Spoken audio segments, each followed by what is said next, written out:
Hello and welcome to my channel. If you're new here, my name is Marte. I come from Norway and I love makeup. And today I'm really excited to be starting a new series here on my channel.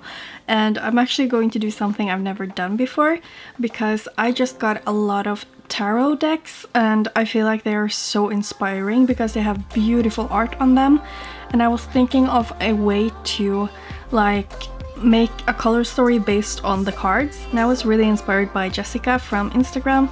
I will make sure to leave a link down below to her Instagram, and I just decided to make a 9-pan color story based on 3 tarot cards and do like a tarot reading. And I've never done that before, but it was really fun, and I feel like tarot reading can be like really good to kind of reflect on yourself and your past and your future and what you want. And I don't really believe that tarot can read the future or anything, but like the way you reflect on yourself, it can like help you steer you the way that you want.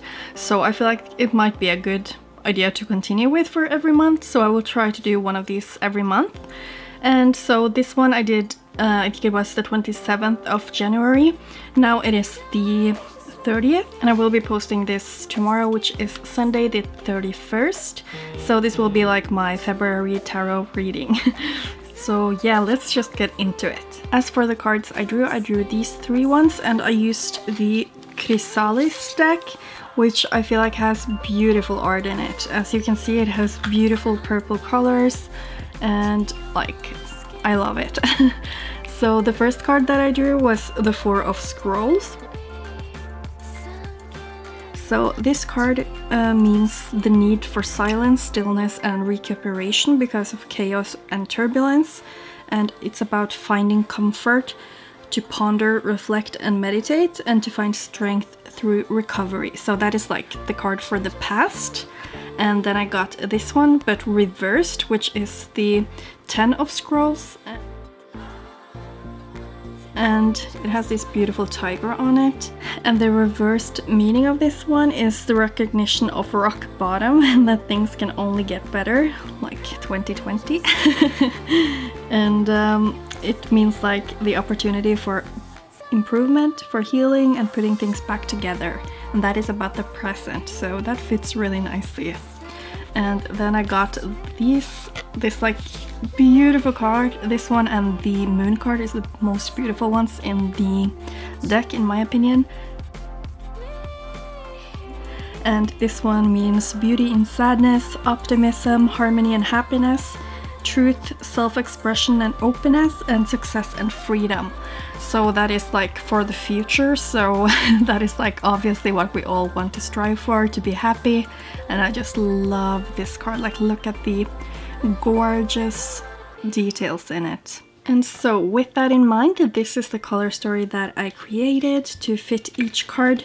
So I did it so that like each row was like inspired by one of the cards. So you see the first row there is mostly inspired by the first card here.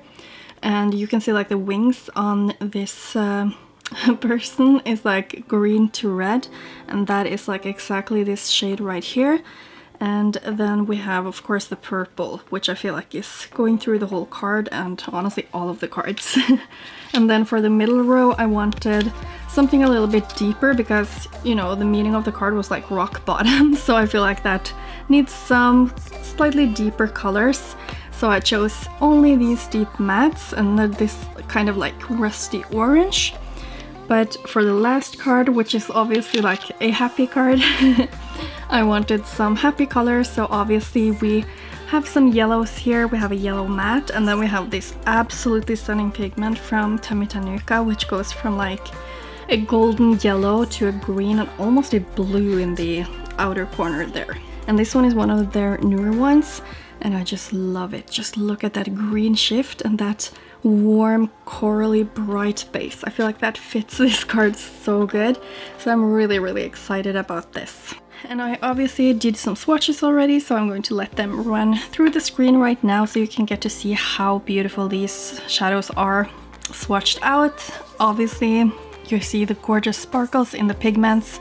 The mattes are all like really blendable and pigmented, and I'm just really excited about this color story. Here you also have a photo with the names of the shadows, and I will also leave all of the shadow names down below in my description box, as I usually do. So there you saw the palette and the swatches, and I'm super excited because I told Jessica about my idea, which is basically her idea, but I just did the same thing.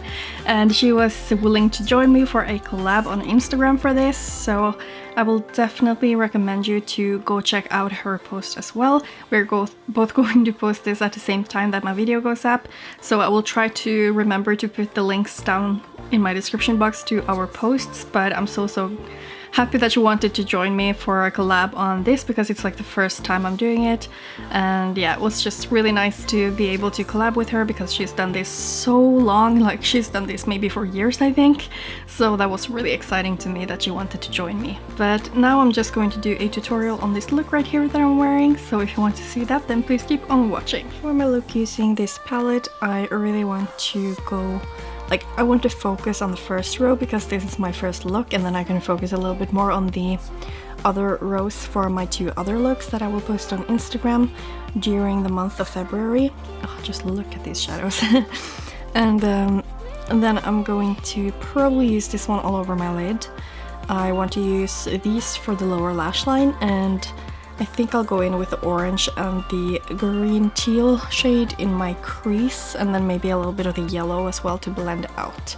But I'm going to use the teal in my outer crease, and then I'll just use that orange shade for the inner parts, and I think I'll just pack them all over the lid so that I have them as a base for that shimmer shade, because it's a little bit I wouldn't say translucent, but I mean, it's not super opaque, so I think it would be nice and give the look a little bit more extra dimension to have something underneath it. So as you can see, I'm just packing this on. I am using my NARS smudge proof base today, and I'm just going to put this down and blend the edges. Here I'm just stopping it where approximately I want the green to stop, and then I'm just going to pack the orange right next to it and try to have them blend nicely. And as I said, I'm going in with this one for the inner parts of the crease. Very, like you can see the kick up in both of these, so they're super soft, just so you're aware of that.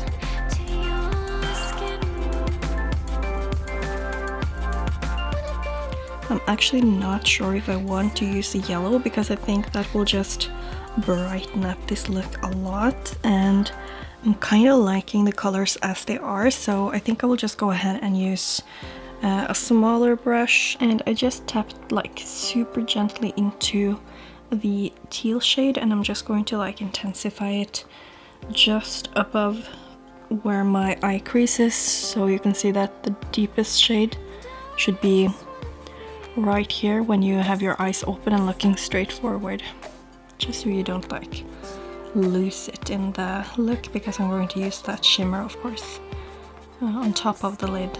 So I'm just going to gently buff these shadows out till I'm happy with the blend, and then I will go in with the shimmer.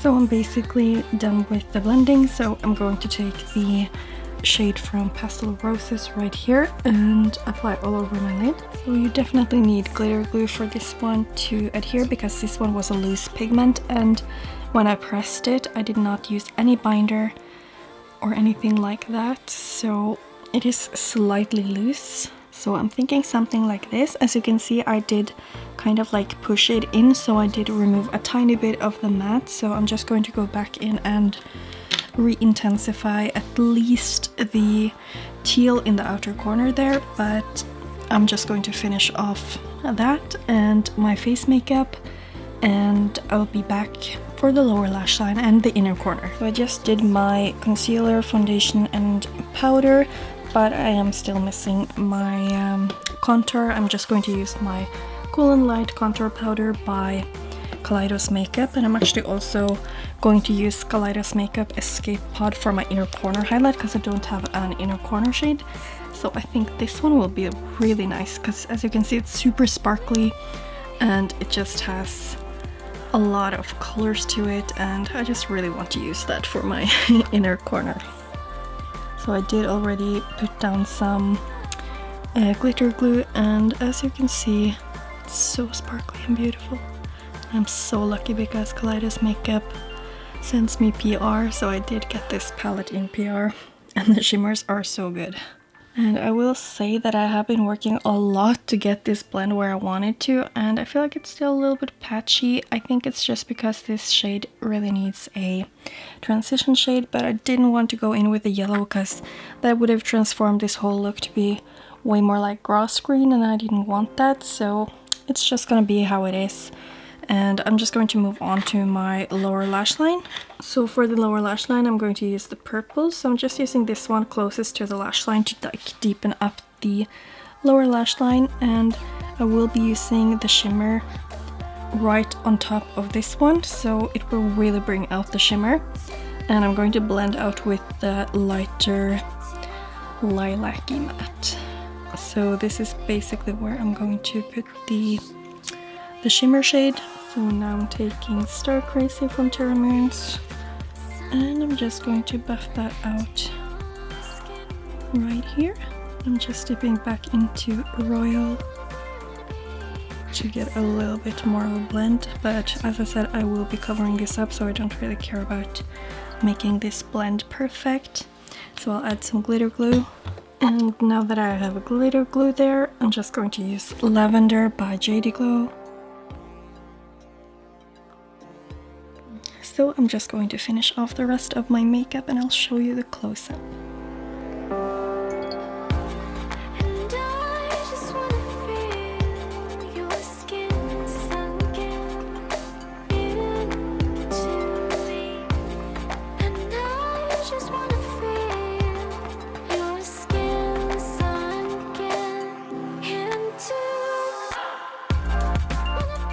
So that is my finished look, and I really love these shadows. They're so beautiful. The only thing I'm not that happy about with my look is the blend of the deepest shade right here, just because it is such a deep shade. So like for that, it blended really great. It's just that I kind of like overdid it a bit because I kept going in to try to blend it more, and then it starts getting patchy. But it's not really something you notice unless you go like super up close. I'm just super happy with this color story. I feel like I can do so many things. So I'm super excited because we're going to make like 3 parts of this collab on Instagram. So we will be posting in the middle and in the end of February as well. And yeah, I'm not sure if I'm going to post anything about that on my YouTube here, but definitely check out our Instagrams as I told you earlier if you want to see the other looks that I come up with using this palette and to see Jessica's looks. And I do have photos of her palette, so I'm just going to leave that up right here now so you can see how her palette looks like, so what you kind of can expect from her. And I think it was so exciting because she has a lot of colors that are like the Pantone colors of 2021, like the gray and the yellow, so I'm excited to see what she does with that. And if I get photos of her look, I will put that up right here now so you can see that as well. I'm sure it will be absolutely stunning. She has so great detail work, and she also loves sparkly shadows like me. I will leave all of the info about the rest of the products that I used for my face down below, but like the main thing is that I used a lip liner from Colourpop, BFF2, and then I used Made It lipstick from Prop Up Beauty, which I just love. And I used my Kaleidos contour kit, I used my Kaleidos Lo-Fi Peach Blush, and then for my highlight I used Flexitarian by Colourpop, which I haven't used in ages, and it's just so sparkly and beautiful. And as I said earlier, I did use the Escape Pod by Kaleidos Makeup for my inner corner highlight, and I just love it. And just to be clear, everything that I used from Kaleidos Makeup in this look I got in PR. I did buy a lot of products myself as well, but that was mostly the smaller eyeshadow palettes, but just so you are aware of that. But I do really hope that you enjoyed this idea and that you want to keep on watching this series until the end of the year. I'm probably going to continue until January next year, so that I have like, it's so hard to say January for me, but until January next year, because I was kind of late with starting this series, but I'm really excited about it and I hope that you liked it too. So if you did like this video, I would really appreciate it if you hit the thumbs up button, and of course subscribe to my channel if you want to see more content from me, and hit the notification bell if you want to get notifications every time I upload. And I do upload a couple times a week usually, and there's definitely a lot of cool stuff coming. So thank you so much for watching, and hopefully I will see you in my next video as well. Bye!